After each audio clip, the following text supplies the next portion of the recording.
I do want to intro. So, for those who don't know, two guests. God, dude. Okay, hold on. This is staying in. I just want to say this real quick. So, time zone wise, I am at 9 o'clock. I just got off of work, and as a means to wake myself up, I've done two things. I've crammed down 2 things of ice cream, and I'm lactose intolerant. Normally, I pace myself, but I just needed the sugar to get there. And so we're on a timer, is what you're saying. Yeah, that sounds okay. Got it. But noted. In another like kind of thing that we're going to be doing for this episode is, on behalf of all men who suck, as a pseudo-religious Da Vinci Code-esque penance, I've chosen 3 secret key code words that I'm not going to tell either of y'all, but if you say them at any point, I'm going to drink some hot sauce, which is also kind of a celebration of how we all met, which was through the hot sauce stream. So that kind of wraps that up nicely. Yeah. Oh, that's great. If I love somehow it. y'all can figure out the 3 words by the end, I guess you get a prize or something. I don't know. But Ooh. I chose relatively common words, so this is going to be a little bit miserable. I'm not going to lie. okay. But if nothing else, it'll Stanza. keep me awake, which is the goal. Yeah.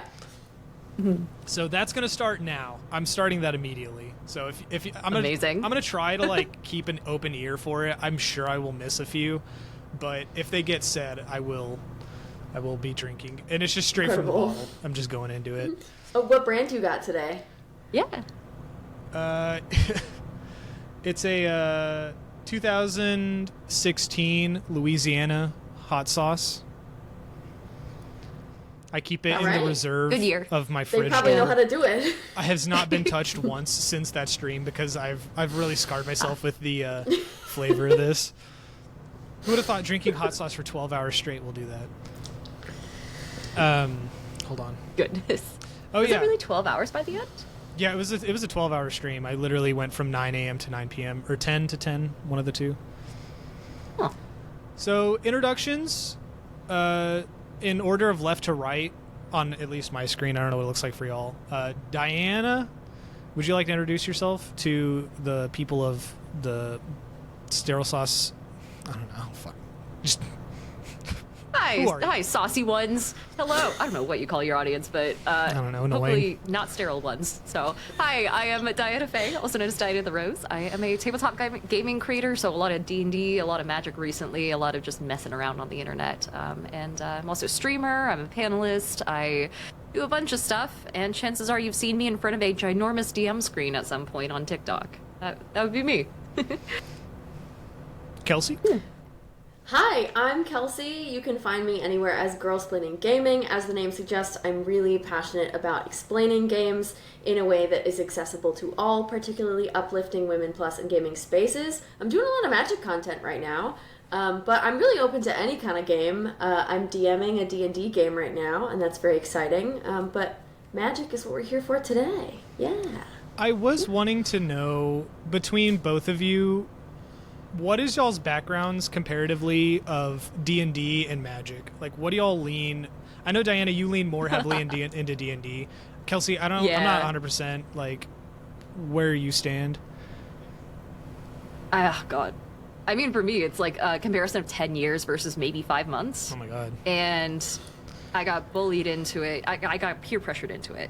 Instead of like nerds telling other nerds that they should do cocaine, it's, hey, you should buy a pre-con at this convention that we're at. Same thing. Hey, that one's on sale. Why don't you go talk to that guy? So that's when I got into it. It was Gen Con 2025, so very recently. Okay. I started playing Magic probably in 2020, so 6-ish years ago. D&D was before that, but not quite as concentrated as Magic. So I feel like I'm more in the Magic scene. And D&D is just something I do with my friends. It's not really seeped its way into my content yet. But definitely both for a while. Like the first D&D game I played was like junior year of high school. I did a one-shot, and my character was just, myself, because that's what all first characters are. Yeah. I might be taking a lot smaller sips. I might have chosen Oh my God, what was the word? What did we do? First D&D? What? I'm 2 down. I don't know if y'all noticed both, but There was 2? What was, yeah, that was so bad. Once bingo Kelsey board started is- getting into it, I was like, this was a bad. We're 6 minutes into recording. Oh no. That's fuck. My train of thought just. Those are my co-hosts / guests today. Oh my god, there's a hair in my mouth. As usual, the planning has been immaculate. I have everything planned to a T. We went through that. Oh my god. I'd like to think the hair is also from 2016. Probably, honestly.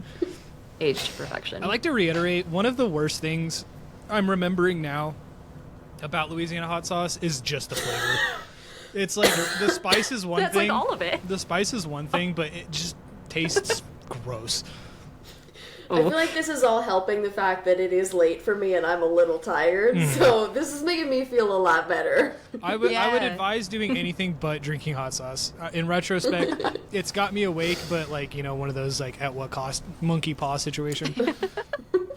So I'm awake, but I wish I wasn't. This is a known thing. I'll type out a loose script of like a point I want to cover, and I struggle to say it naturally, so it's just going to sound like popcorn reading when I read this. If you're down for it. So I wanted to make this episode a PSA for the average male Magic player / God, my mouth is so watery. I'm so sorry. Just thinking about male Magic players and your mouth just waters. I'm just going to start that over. I wanted to make this episode a PSA for the average male Magic players / general hobby enthusiast for how to act right when in the presence of a woman, as in not being weird. But it's hard to... What? Oh, but it's hard to not want to just say if you feel any kind of way towards them that isn't basic acquaintances type feelings, then just keep your eyes down and don't speak.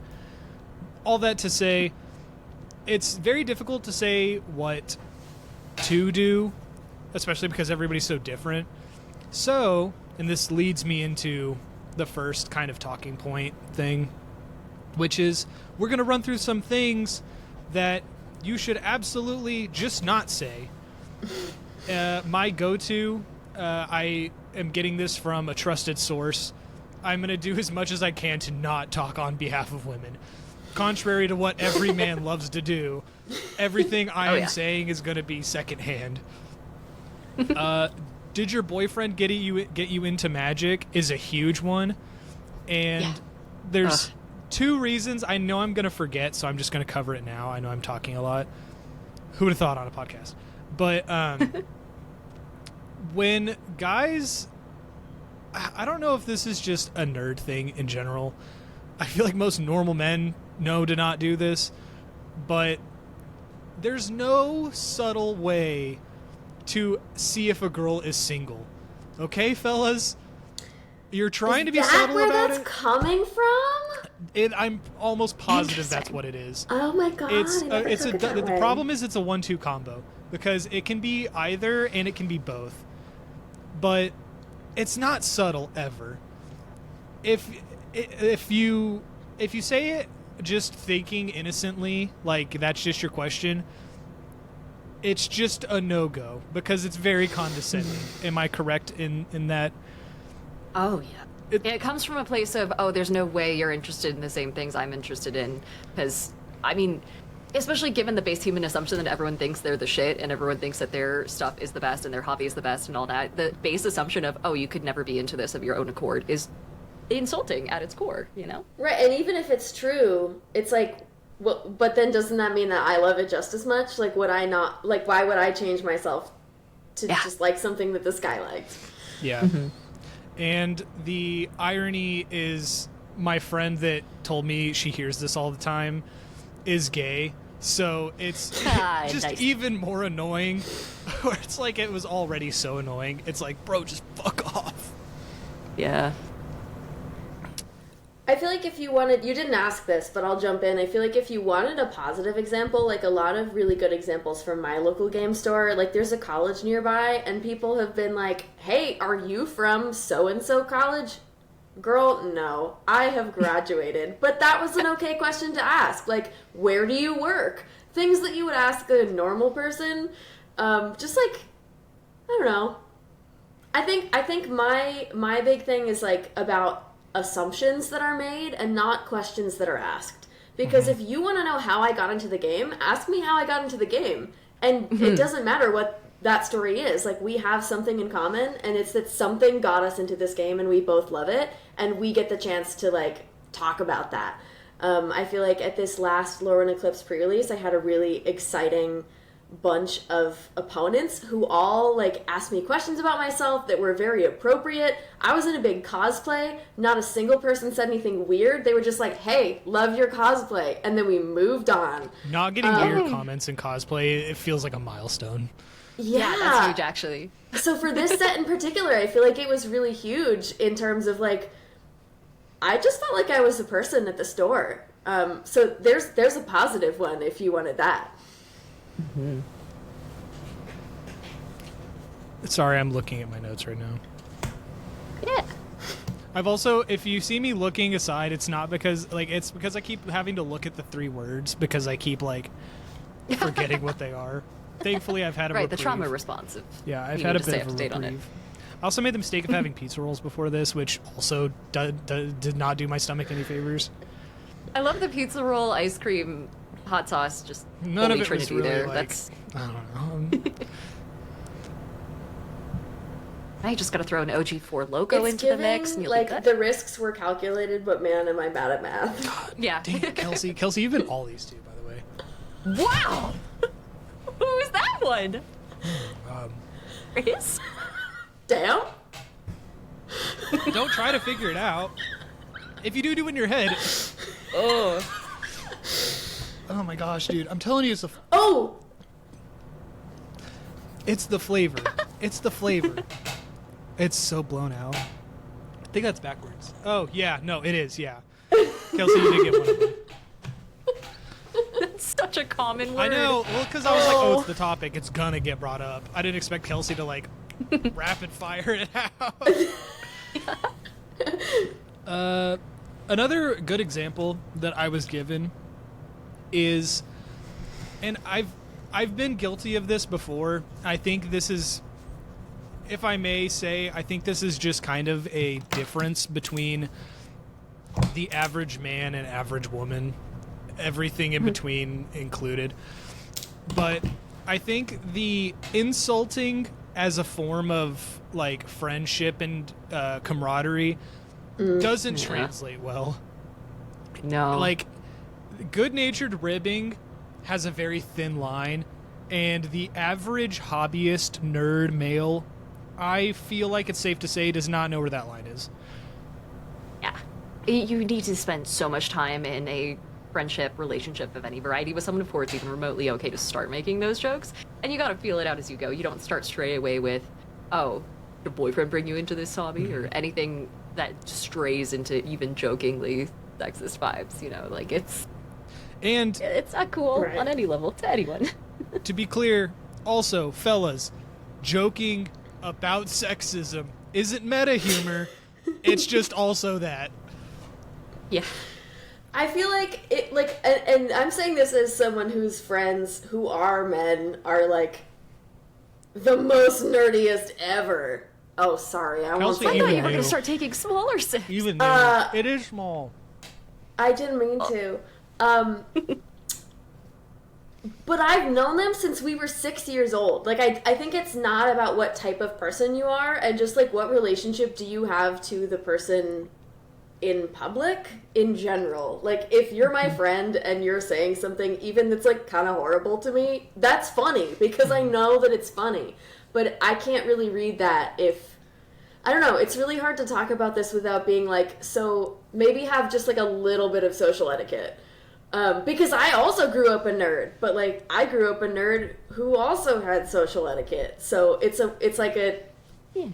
I don't know, how do you cross, like, theater kid and nerd? You're, like, so uncool, but you're really good at presenting yourself to others. And that's where I am still. I'm sorry. I am... Suffering? I'm recovering just slightly. It's a mix between getting through it and also maintaining paying attention. And then having something to say to it. Honestly, I think Kelsey just said it really well. I think ultimately it comes down to just outside of Magic in general, maybe you shouldn't, even if you feel like it's friendly, treat people like they're already your friend. Maybe just don't do that. Everyone's definition of how that treatment goes is different. Mm-hmm.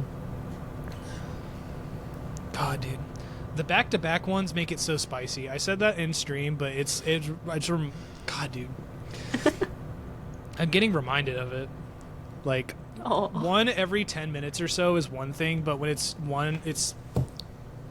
one after the other, it just sits and stings. It's like it opens up. Would you like, while you're recovering, my example of what not to do? Yes.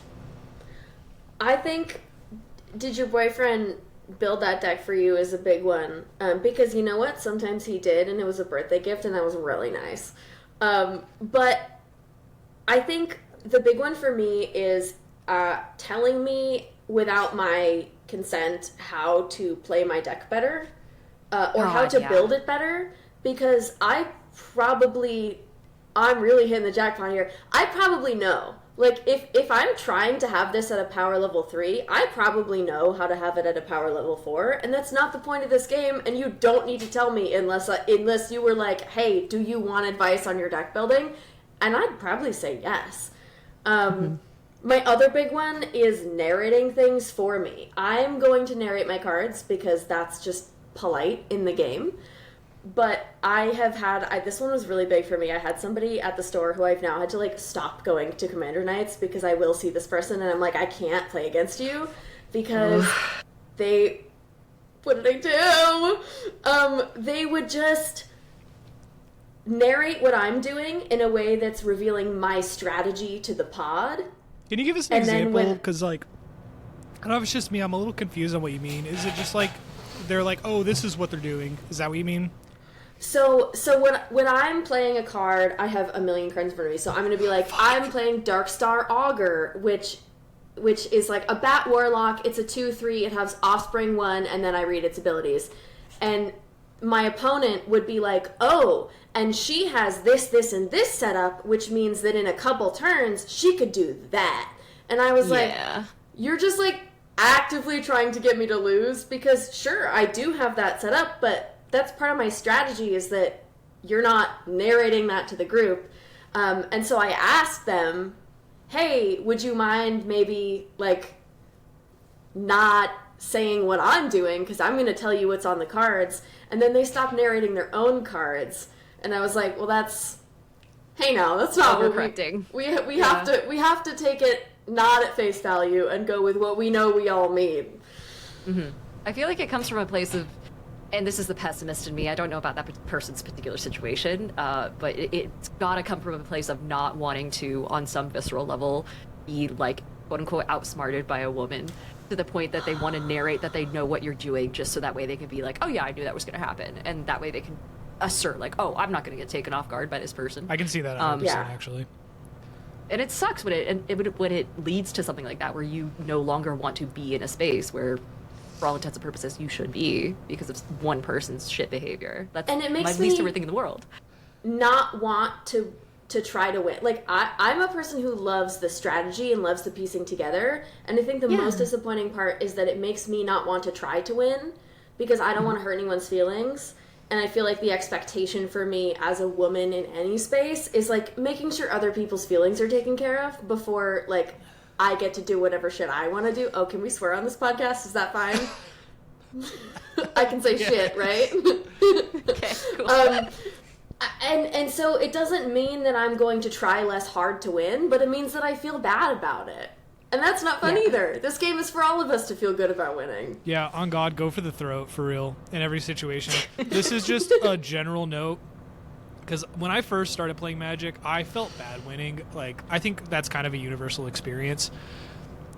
Really get used to enjoying stomping on people. Like, lean into it. Because otherwise it's just going to suck to win every time, and then you're just not going to have fun ever. Unless you just like, letting people win, and that's like your own thing. Yeah, I don't know. I'm kind of on the opposite side of it, where I am very okay losing because I know I suck at the game. That's purely just I don't have time to build decks really well because I'm real busy. I got 2 jobs to deal with. I wish I could sit around and play with my cards more, but man, I can't. And the thing is, like, I will get into games and people will be hovering over my shoulder. This happened the very first time I played back at PAX West, and there was a guy hovering over my shoulder looking at my pre-con and being like, oh, okay, like, I saw that you played this card, but, like, you should have played this card and this card and this card in this order, like, going from my hand. We weren't playing with an open hand or anything. Granted, no one else at the table was paying attention, but, I was like, hey, it's okay if I mess up. Like, I would like to mess up so I can learn and know myself what's going on without having my hand held throughout the entire thing, And there is so much value in losing. Like, I don't Yeah. I don't see a loss as really a bad thing unless you're like sitting there for 35 minutes and you don't get to do anything. But Yeah. I don't know, it's an opportunity to grow and you learn something every time, and it's about playing. If I don't get to play, I'm disappointed. If I don't I've tracked 3 words now that we can't say. It's not There's about only 3. the win. We'll run out of sauce eventually. Yeah. It's just about if I get to participate. Yeah, and then I feel like that's also, it kind of comes with the group responsibility at the table, right? And there's something to be said for the way culturally women are raised in a way to be more empathetic and more attuned to what other people might be thinking and more considerate of things like that. That's all psychological theories. I think in general, everyone should be considerate of where everyone else is at the table and what brackets you're bringing in, whether or not it's a good idea to board wipe, or whether or not someone goes, hey, I really want to pull off this combo above the table. Is it okay if I do that? And so I have no idea what these words are, by the way, besides the one Kelsey wrote down, so I'm so sorry if I'm running into them. It's purely accidental. Oh, man. Dude, my tongue's on I know fire. this is not my I feel so bad because I'm podcast. genuinely trying so fucking hard to lock in, and here we all are saying, well, oh my fucking god, my tongue is on fire. I have 2 questions, but I'm also not the host of the podcast, so I don't know if I should be asking Kelsey, questions. you're the new host right now. I do not.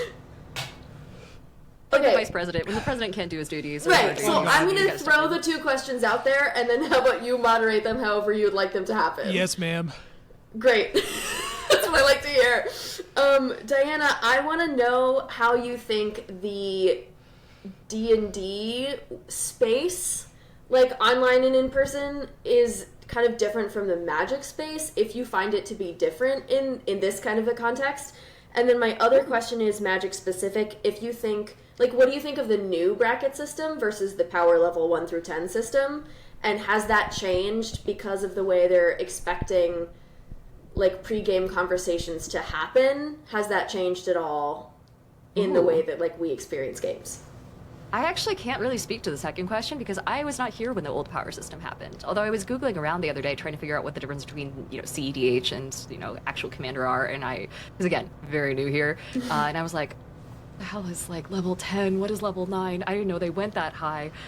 So I didn't know what the old power system was. Frankly, as someone coming into the bracket system for the first time, I find it a little bit confusing, but that's just because it's like, every time I talk about the decks that I'm bringing to the table, without fail, at least one person at the table is going to be like, oh, this is a bracket 3, but it plays more like a bracket 4. Or like, oh, it's a bracket 2, but like that 2 and 3 is basically the same thing. And if there's that many caveats to how the bracket system works, That's so real. probably need some admin. It's so real. But at the same time, they did just come out, like, as of this recording, maybe a couple days ago, talking about the fact that they're not really going to make any adjustments right now, but they're still listening to active feedback. So how old is the bracket system? Because it seems like it was, like, real new when I first came in. Less than a year, I want to say. Yeah, Oh, it's shit, been okay. months. Definitely not a year. God. Okay. Do you guys feel like the old one was better? There wasn't one. People just kind of estimated. It was just kind of a 1 through 10 vibe. Oh. The running joke was everything is a 7, and that was what kind of prompted the bracket system, because everyone's point of reference was different. So, like, if you're used to playing high power and you build, like, a medium power deck, you might be like, oh, this is definitely a low power. And that was where a lot of problems came in, of people just not having the same frame of reference. Gotcha. So was the Game Changers list a thing? No. No. Oh, so that's new too. Well, Crazy. so the commander, I'm going to say the words wrong, but like the what is it? The rules committee? Yeah. Changed a lot recently when there was this huge issue because there was a ban on certain cards, and then people started being horrible and like actively threatening people on the committee. Yeah, like death threats. Yeah, bad, really the bad. internet, dude. I hate it. And so then it became more of a codified thing within Wizards, and so now they sort of have like a hand in it. And I don't know, I kind of like the way, because Sterile Sauce, about what you said about like everyone has a different frame of reference, I feel like the thing that is strong about the current system is that it sets an expectation on like where you should start your conversation about it, and then like you can go, oh, but there's this caveat, and oh, there's that, which is like, sure, that's annoying, and it kind of doesn't change that much, but there is something to point to be like, okay, now really it's not that, so it's got to be this. Gotcha. Okay, that puts it way into so much better context if you guys just straight up had like a vibes-based system beforehand. Oh man, okay. Yeah, because I as a player who's probably, like, I'm not that high power level of a player, I just like to have fun. I might think something is really strong, whereas, like, if you're used to playing competitively, you might also think that something is really strong, but it's just a whole different ballgame. Gotcha. Going back to your first question, D&D versus Magic. Oh man, it's... Granted, all the people I play Magic with are D&D creators first, and then they just recently got into Magic. And so the biggest difference there is the fact that D&D is inherently far more collaborative. And it's... I'm so sorry. Is Sauce... Are you okay? Are you crying in the back? I'm so sorry. All good? I hit my son's Mickey Mouse toy, so you were just talking, and it just goes, "It's me, Mickey Mouse. Are you ready to race?" And then I started choking on the hot sauce, and I was like, I'm good. I'm so sorry. I did not mean to interrupt. No, you're so good. Basically, long story short is I haven't played too much with people who are like Magic first and then D&D or anything like that. I feel like I should. But I'm also new to this and terrified. So I do think that Magic has the capacity to be of that same level of friendliness and collaboration. I think it's not there yet. Spoiler alert, Magic players just suck. No offense, yeah, Kelsey. it's also like the game mode is like, and I know that there's other game modes like the Arch Enemy one that I think should be, if anything, maybe pushed more. Yes. Or like, yeah, because like, I don't know, that sounds really fun. I have all the cards, I've just never played with them, and I got them with my little Valgavoth deck, and like, yeah, I don't know, I think that sort of stuff would make it a little bit more welcoming of a space. But again, I'm new here, I can only surmise. By the way, I wanted I to should say... be taking shots of sauce for every time I say I'm new here. I wanted to say earlier,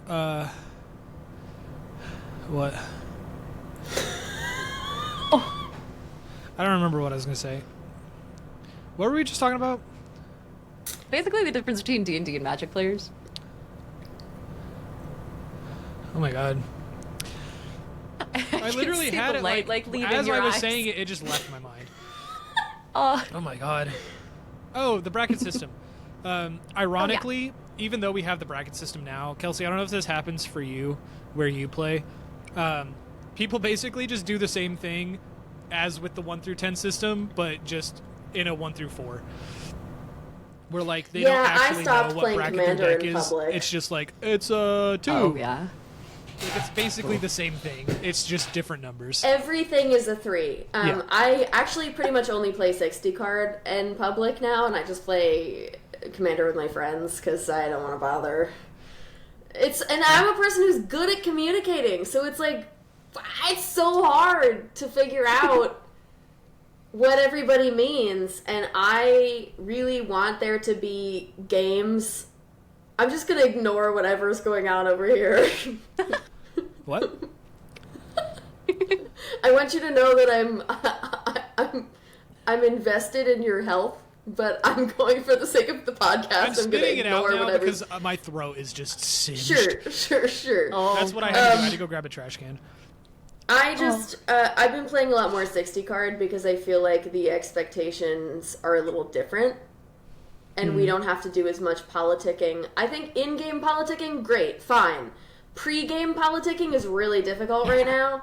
So I kind of just stay away from it and only play Commander with my friends. Yeah. Which is too bad, but oh well. Do you feel like you get the chance to do that enough in person? Where you actually have people over for a game night? Or do you guys convene on a game store? It's very helpful that I live with someone who plays Magic, so we can play whenever we want. We actually don't play as much as you'd expect because it got really competitive, and I didn't want to be competitive in my house every day. Very fair. But there's a good. I live in a very rural area, but shockingly, there are 2 local game stores. And one of them is the one where I love to buy my product, and the other one's the one I love to go for events. So I've met a couple people there who are really great, and we've built a little mini community. So I'll have there's also people who are regulars at the bar I used to serve at, and then their friends, and then someone else I met from work, and I'll have 8 people over for a little draft night. So we're able to get that kind of thing together. But that's cool. That's awesome. in terms of Commander, mostly it's just online with other creator friends. Gotcha. Who I actually think the creator space. I feel like I'm talking way too much. Sorry. No, please go. Yeah, for real. The creator space is one that has actually really inspired me to continue playing and keep going and to be my best, because the people who are playing, as creators are the ones if you're good at the game. You know what the word is, and you just keep saying it. I'm not trying There's to. no synonym. She said it and then was like, sorry, as if she just knew. And was like, whatever. Well, I figured it out after. If you're good at the game, you're probably not an asshole. The people who are assholes are the ones. Again? If you're good at the game, actually, you're probably not the one who's being an ass. It's in my experience. Well, I don't know. I think I'm in my missing experience, context. What? The people who are assholes in Magic are the ones who are pretending that they're good at the game for as clout. opposed to content creators. As opposed to a lot of content creators I've met are actually very kind and are very good at the game and are not mean and have encouraged me to be better and to be meaner and to get your bag, girl, because that's who they are, and I think that's really great, as opposed to people in the public who will read over your shoulder. Can I play devil's advocate? Yeah. I think there's assholes everywhere. I just think content creators have to be held accountable because they know they're in the public eye. I've had, I'm not going to say who, I've got a DM from a very popular content creator who's very, very fucking mean, and I was like, you suck, actually. So, Are they, nice on their content? And then, mean I know over people DMs? who are like, oh, they're so nice, and I'm like, sure, they probably act like it, but I feel like it's just different with content creators in public because they know that, people, that's their career on the line. Whereas strangers, they have a lot less reason to. I also think in context... Oh, you go first. Oh, no, I was just going to say, it's also, kind of the teaching aspect of it, too, where it's if you're teaching other people how to play the game, you inherently know how to talk in a way that isn't condescending and is more helpful and more I'm going to hold your hand and but in in a nice way, not the I'm going to tell you to do every step of everything way. Hey, princess, I can tell you're new to the game. Why don't I show you how to play? No content creator speaking like that to their audience is going to get more than 1,000 views, if even that. And so it's, I think to a certain degree, it's this is their element. This element also has a lot of educational aspect to it, and so therefore, even in person and even away from the camera, it kind of just bleeds in. But I know what you mean too, where all the creators I play with are super nice and really chill, and also scary good at the game. Oh, I see it too. Yeah, I actually feel like there's not that many people who do educational content because everyone's trying to be the first and the best, which is super cool. But that's why I started doing what I'm doing, because I started as a Magic player who's, ex now got me into the game and then would not teach me. And I was like, well, how am I supposed to learn how to play this game? You wanted to get me into this game. I like it, genuinely. how am I going to learn it if you don't teach me? And so my friends had to teach me, and I was like, well, what if everybody had that friend? And so that's what I want to do. But there's the space is more about like, what card is first? What do we know? That's What's my the content. most valuable? I'm 100% in that camp of people. I do And, think but that we it need, is so we need important everything, to but do. you do a lot of like old cards too. I've loved your Yeah. content that's like, Yeah. look at this random ass thing. Here's some shit you have in your bulk that's gonna like Yeah, do amazing yeah. in this combo. Yeah, Stuff from like Cons of Tarkir. Give me that. I like it. all the old heads that follow me just got hit with a real reality bomb that calling Cons of Tarkir vintage or like an old set. Oh, Well, when standard is 3 years and 25 sets, what are you to think? Wait, are you talking about But I'm new not Tarkir making or this- old Tarkir, actually? You're talking about old Tarkir, right? Cons, yeah, Okay, the just first making sure. one. From 2000, 16, I think. yeah. I'm not an authority on dates. But I do think your content is incredibly important. I actually was tempted to do a series of like, you just heard about Magic. Here's literally everything you could know. But it is just so daunting to want to even try to touch it because Magic literally has the reputation of being the most complicated game, period, to exist. Like, that's including like chess, checkers, things that have been around for millions of years. Magic, by definition, by virtue of it having thousands of cards, just is the most complicated. Not that it's impossible to learn, obviously. Like, we've seen the people who play Magic. It can't be that hard. But it's very daunting to try to make content as thoroughly as you can. I really want to shout out Keeping It Casual. I think it's Keeping It Casual. He does the rules, right? I'm not mixing up usernames. Maybe Yeah. I've heard it before for sure.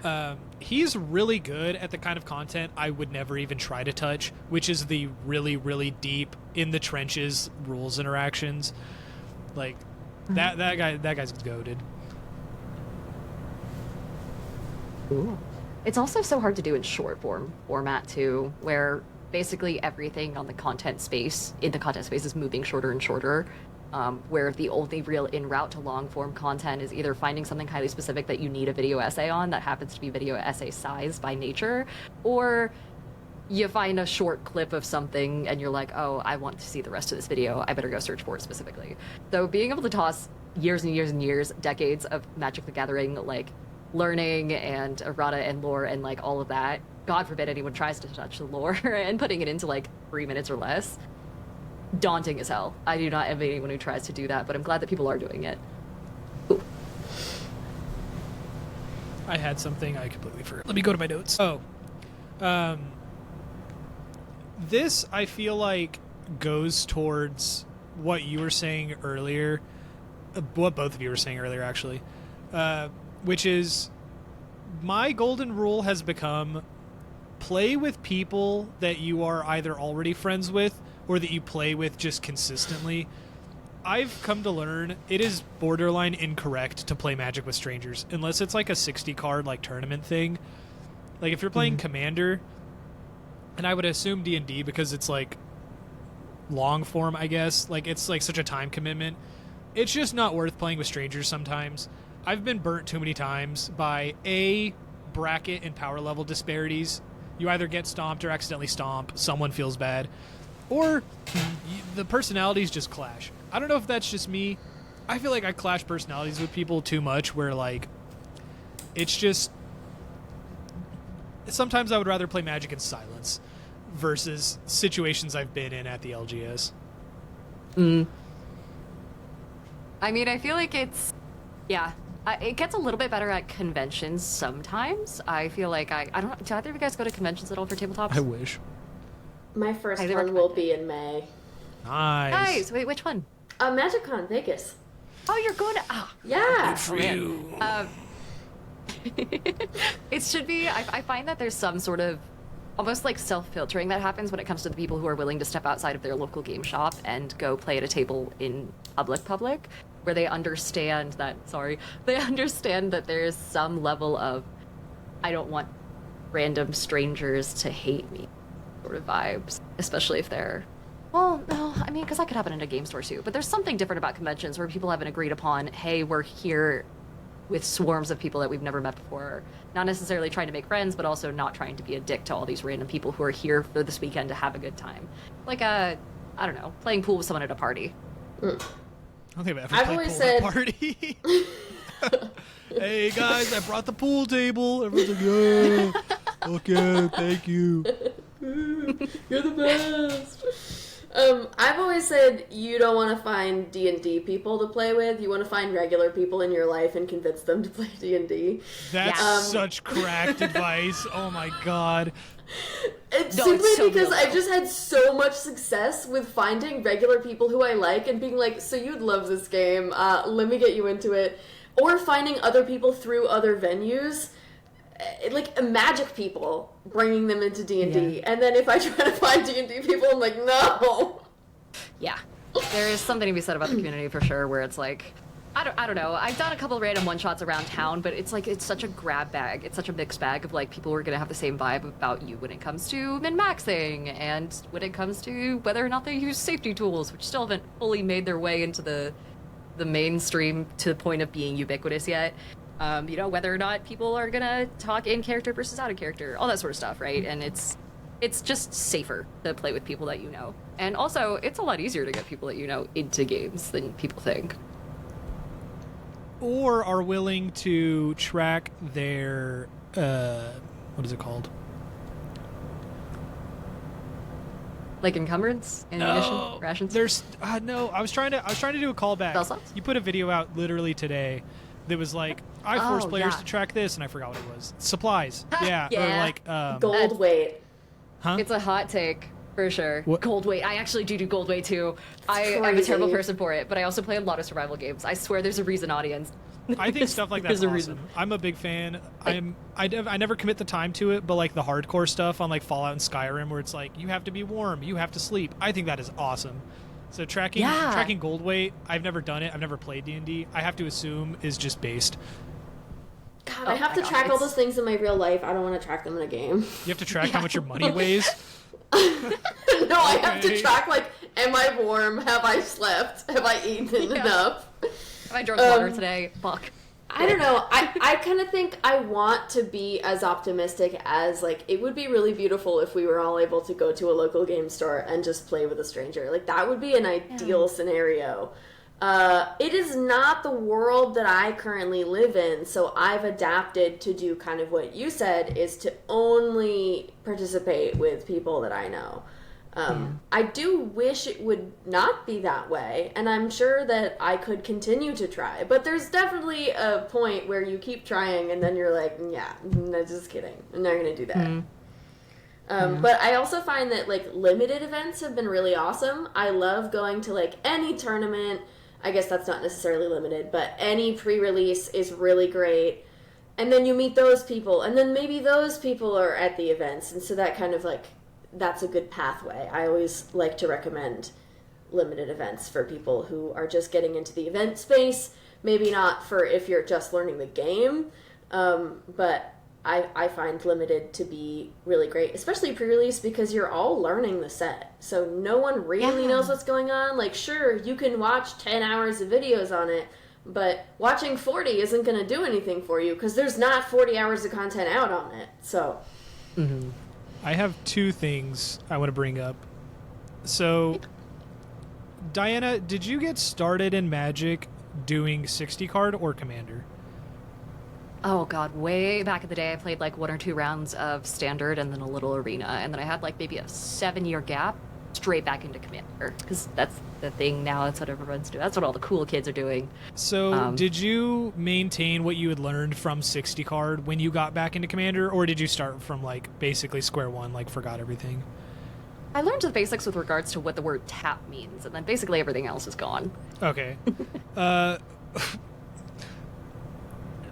I don't know, Kelsey, do you have an opinion on this starting Magic? Because, Diane, I don't know if you know this. This is a whole thing that people are very split on. About how to teach other people? If it's correct to teach people starting with 60 card, or if it's okay to teach someone going into Commander. because it's such a divisive thing, and I've never brought it up, but it's something that I've talked to people about, and I think it's interesting to hear people's opinions on it. Yeah, I think there's no wrong way, Yeah. and I think there is a right way. Yes, that's such a good way to say it. There's not a please. There's no wrong way, but there's a right way for Preach. me, which is start with 60 card, because you only have to deal with, like, divide by 4 copies of, like, everything. I don't know. Let me say that better. I have tried to teach a bunch of people. If you're starting from a basis of, I know how to play games, I'm familiar with, like, Hearthstone or Pokemon or something, I can start you on a pre-con. Hearthstone mentioned. I can start you on a pre-con, you'll be fine in Commander, it's fine. I do think one-on-one is the best way to teach instead of 1v4, like in a Commander pod. But if I'm teaching, like, my parents, which I have done, I would definitely want to start them with 60 cards, simply because you can explain the rules of the game and you have so many fewer different things to worry about. Like, the fact that it's not a singleton format, is really key. But that's for the early stages of teaching. And if you want to, like, get into the space of the game, you're going to want to learn about, like, Commander politics. And I think that's really, really valuable as well. Like, I think it's a part of the teaching process. I think that the Arena Color Challenge is the way to learn after someone tells you how to play. It's 60 card for me. Yeah, Kelsey said it perfectly. I want to add, though, the elite super big brain giga brain move is to just start with Hearthstone and then play Commander. Skip Magic Standard altogether. Skip Magic 60 card altogether.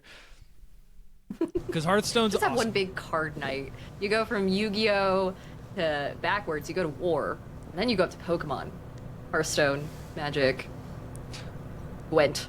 I will say, Pokemon as a TCG does not get enough credit Oh, it's for being gone. incredibly... I don't know what the word is, but, like, it's the perfect game to just... You're waiting for, like, your airplane, or you're at an airport with your buddies. You can pop out so many games of Pokemon.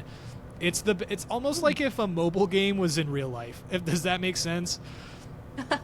It's like little pocket monsters. If you will. Yeah, Cute. perhaps. But Diana, has anyone ever brought up Cube to you? Oh, somewhat. I think it was Gavin, or someone was telling me about Gavin Verhey's, like, insane cube that's worth, like, an insane amount of money or something like that. It was never told to me what a cube was.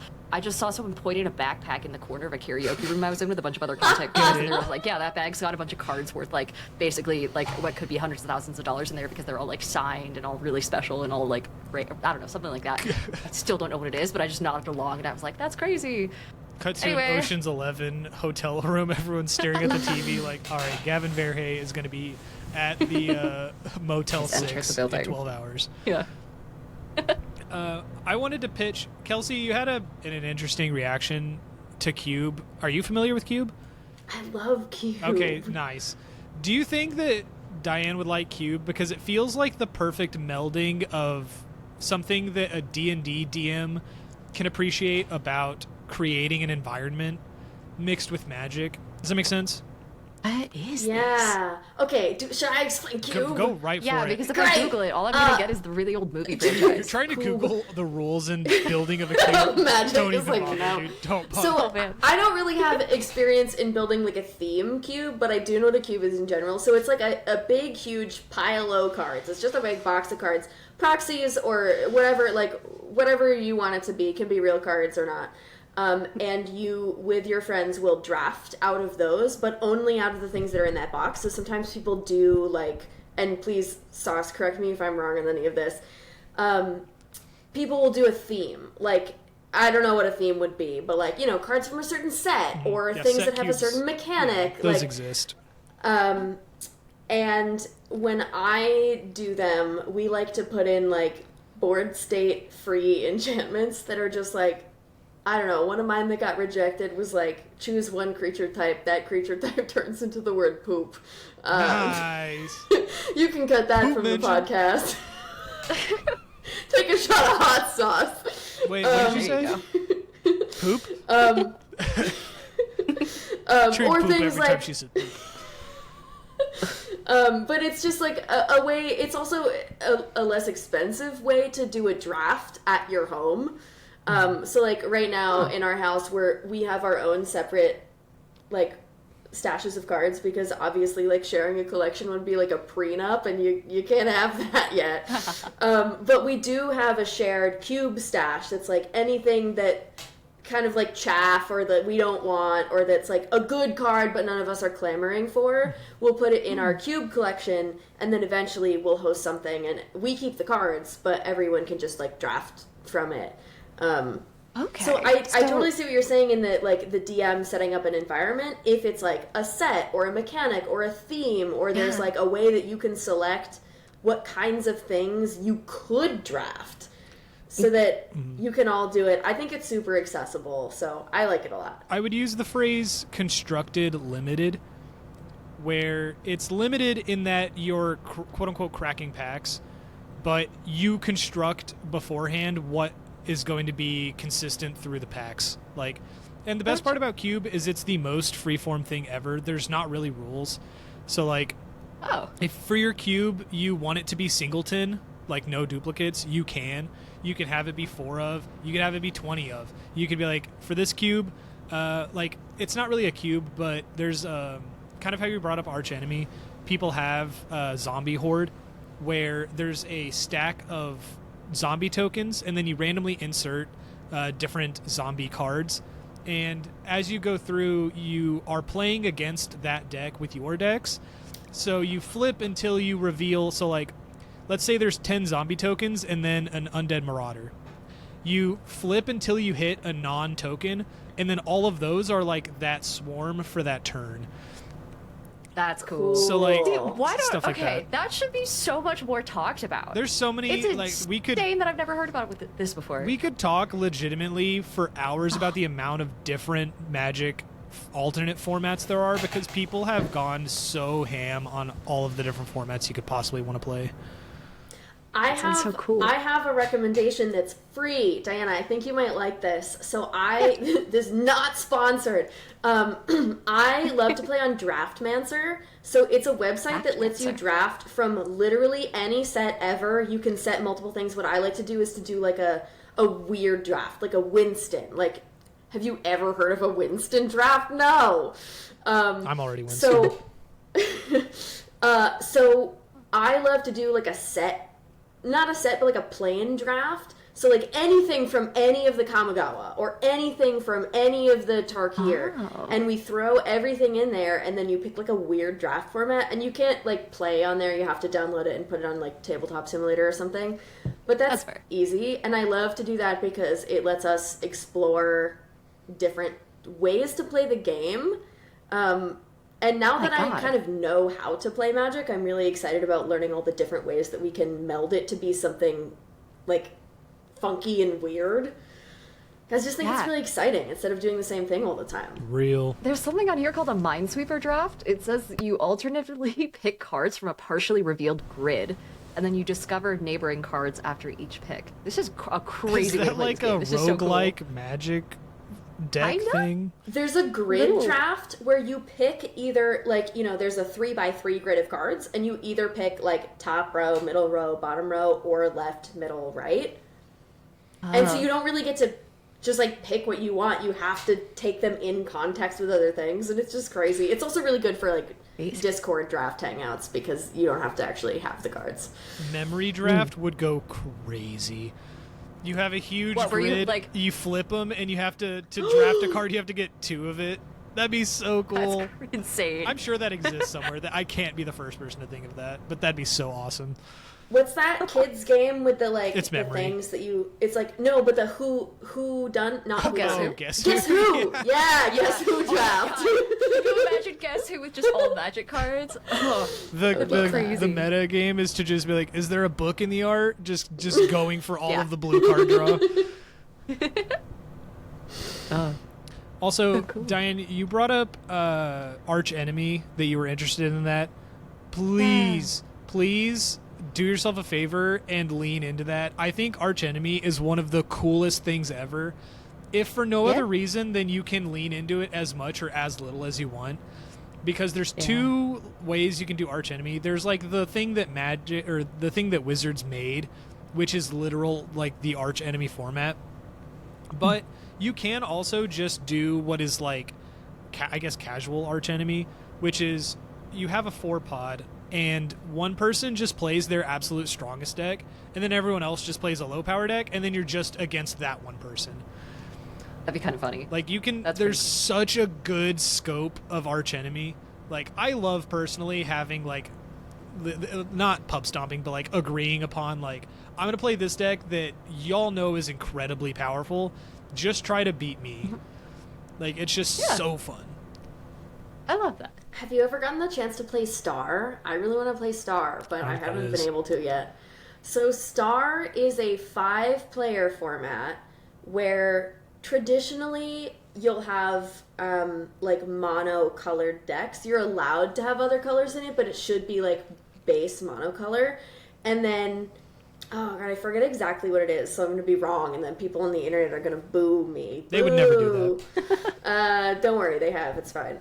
And then you have like one person or two people, that, like the person who's opposite you that you need to like kill, or it's like the two people across from you that you need to get them down and then you would win. I have heard of something similar to this. There's possibilities for creating alliances with like people next to you. It's not exactly melee where you're just fighting the people next to you. It's like a weird like a cross thing. So if you imagine like the back of the card, if you're playing red, like you want, you know, this one to lose and then this is right. So yeah, I want to play that. It sounds really cool. I remember one of the things that I remember specifically the friend that explained it to me.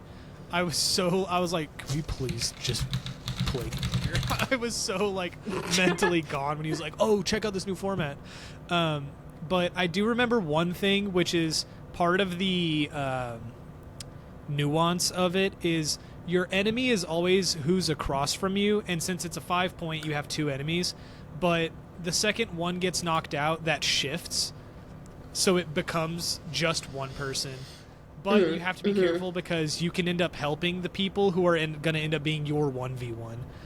Because if I'm attacking the person across from me, the person directly to the left of me, that could also be their opponent, so we're like a pseudo team.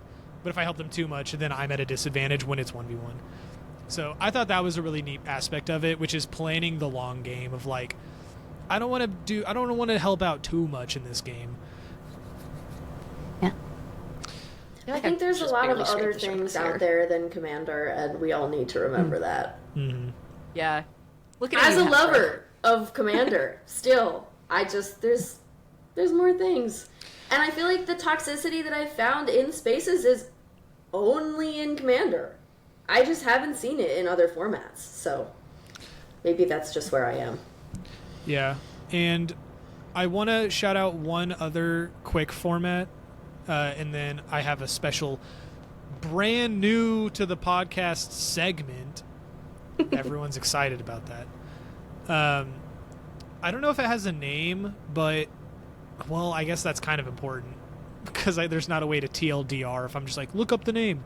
But basically it's like king, knight, 2 bandits, and a usurper. Oh, it's called Usurper. I'm so dumb. But basically it's where it's best played the more people you have, so it fits a very nice niche of, oh, there's 6 of us, and we all want to play together, but we don't want to do 2-3 pods. But we don't want a 6-pod to take forever. So you get these roll cards and you divvy them out, and it basically informs you on who you're attacking. So the king is known to everybody.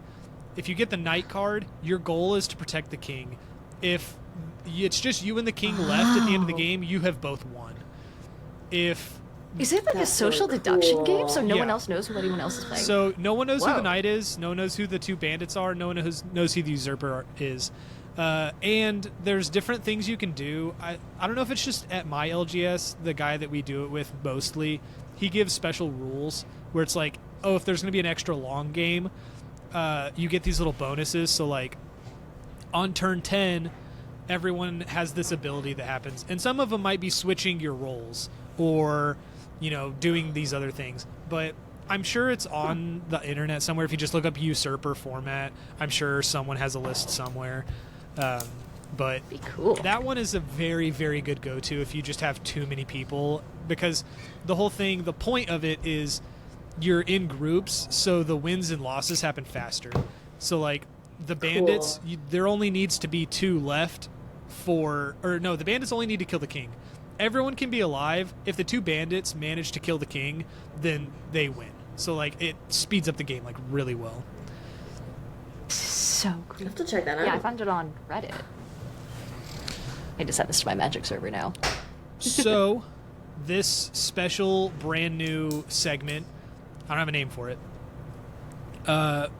is where I came up with this idea. No one think for a second that this is stolen from anybody. But I want to each of us recommend either an artist or like music, a music artist or a song that you've been liking a lot lately that you just want to let the people know about. Ooh. Elsie, do you have one in mind? Yeah. You go first. I feel like I listen to music very seasonally, and it's not spring, but I'm hopeful for spring. So I've been listening to Melt. Melt is an indie band. I would specifically recommend songs like The Idiot or Fake Romantic. Those are some favorites from their new album. I got to see them live in concert last year, and that was really awesome, in like a small concert venue in my area. I was in the front row. It was very cool.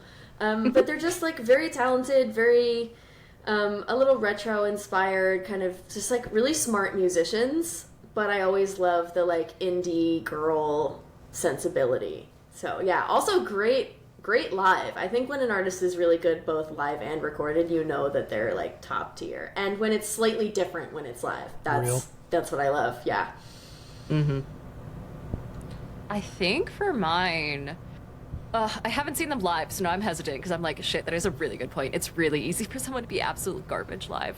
But I listened to a lot of live, L-I-T-H-E, back in the day before Fall Back became really popular on TikTok. That I wanted to put it out there. I liked him before it was cool. He is Australian. I have a thing about Australian artists. I never know that they're Australian, and then I start to like someone way more than I like any normal artist, and then I find out that they're Australian. It was Rufus Du Sol and Live, and like 3 others that I won't mention. But it's really solid stuff. It's kind of like more low-key rap. Yeah, I don't know. But I highly recommend it. Specific songs, I would say Pessimist is a really easy start. And it's not explicit, so I feel okay about recommending that to a general audience. I'm going to cheat and do 2 because my podcast, my rules. It's your podcast, yeah. But there's 2, well, I just said that. Whatever. A solo artist, Spill Tab. She's French, I think. Phenomenal. Such crazy range. So like most artists, they'll have a few standout songs where like, oh, you know, they switched it up on this album or whatever. Just anything you could any vibe you can think of, I feel like Spill Tab, she's just got it locked down. I want to do 3 songs by her in specific that I've had on repeat. Pistol Whip. I think that song makes my top 50 songs of all time. If I was like to go based on like how I feel about it, I would be like, oh yeah, top 5. But like, there's a lot of really good music out there. But like, I was gonna say top 50 is kind of low. I know that's how it sounds, but like, I don't want to like oversell and be like, oh, it's right. You know, it's better than Bach, you know. But like, hold on, I actually have to look up the name of one of them because I'm blanking on it. But I can just go to my YouTube mix. Decompose, that's another one. Decompose is awesome. If you like lo-fi, hip-hop type of like slow, it's not lo-fi at all, but like that kind of vibe, it's very much good for that, like kind of study music almost. And then I think it's Grade A. Hold on, I need to listen to it for 2 seconds. Yes. It's so good. Bill Tab is a huge one, and I forget what the other one is. So sorry to whoever I was gonna do, but definitely. Sorry, that was Bo Burnham. Sorry. Oh yeah, Kelsey, you wanted to guess what the 3 words were? Yeah, and I like absolve you of your hot sauce shot taking for this. It's man. Yes, man/men. Right, and play. Yeah.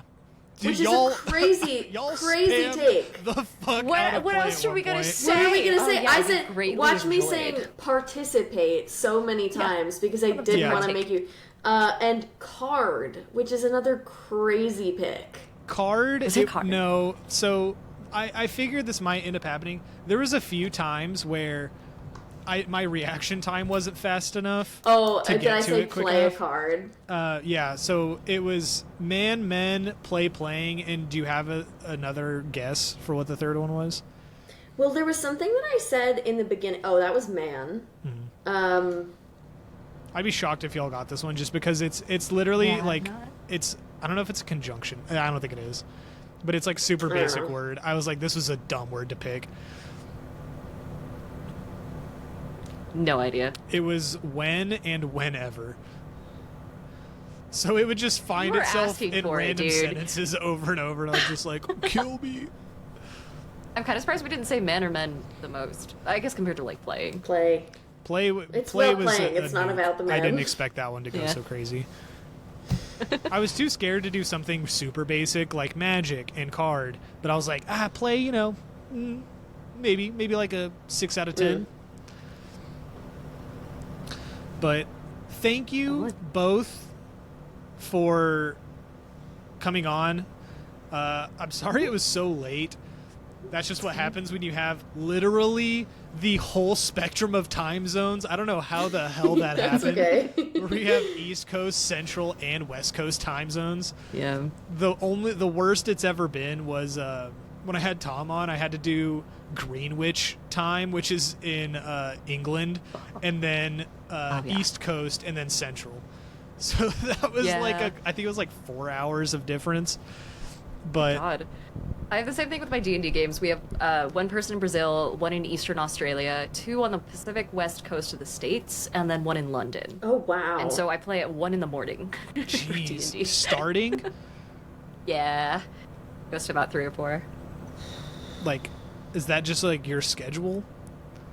It's thankfully only every 2 weeks. But, Okay. I take a caffeine pill. Do All you good. Sorry, do you stay up or do you like nap before that and then get up again? I used to nap, but then I just kind of took it as a time to get some extra work done. So, yeah, I kind of just end up staying and then sleeping in a little bit the next day. Well, if I It's only didn't every have a 9 to week, 5, I thank could maybe do that too. That's what I was thinking. I was like, that I do mixed have with... to have a 9 to 5 as well. Oh, There's great! no problem. Maybe you're better than all of Yeah. us. Bored for duty. God, no, I don't feel better. Fuck. I feel tired. Is there any projects or anything that y'all want to shout out or let the people know is coming out? Like I know that my next streams? when is this coming out? That's a really good question. I'm really bad about editing. I'm sitting on a podcast right now to edit. So out of courtesy to the people who take the time to be on them, hopefully I'm gonna say this to keep myself accountable. So y'all feel free to berate me if I take too long. I'm going to get it out by Tuesday. I can't do anything Oh, on wow. weekends. Okay. That's so fast. so quick. What, editing a podcast? Yeah, that's a really I nice thought you were turnaround gonna time. say like a month. What the Yeah. fuck, actually? Huh? Dude. Yeah. No, I mean, okay, well, in that case, the next convention I'm going to be at is going to be PAX East. If any of you guys happen to be going to any tabletop conventions, unfortunately not cool enough to go to MagicCon this year, but hopefully in a future year. But there is some tabletop presence out there, so if you like Magic and you're going to be there, come find me, come say hello. In the meantime, I have my usual games. Honestly, I think the actual play for D&D, if you guys are into D&D, that I'm in now is going to be ending, and I don't know if I can announce the next one. So just to play it safe, I'll just say keep an eye on my socials. I am at DianaOfTheRose on all platforms, whether you like D&D or Magic or general fuckery on Twitch, YouTube, Instagram, TikTok, and all that fun stuff, then that's where you can find me. Cool. You will find me at MagicCon Vegas in the spring, but I live far away from everything, so that's the first event I'm actually going to. I do tend to stream on Wednesdays at 8 p.m. EST on Twitch. You can find me at Girlsplaining.Gaming, kind of anywhere that you find people. Yeah, I have some merch. I have a YouTube. I have an Instagram. Those are the places I'm the most active. Yeah, I'm trying to come out with some new merch. I think that would be fun. Do some weird Vegas merch. This has been... I wanted to say the episode number. I have no idea. This has been one of the episodes of all time. That is so Thank true. you so much for having us on. Yeah, thanks for suffering through the hot sauce. This is just another classic episode of the Sterile Sauce Podcast. Thank you. Guys, if this is the last episode, you know what happens. Yeah. Do you gotta end it with like, are you feeling sterile? Can we do that? Sauce, probably. I can only imagine.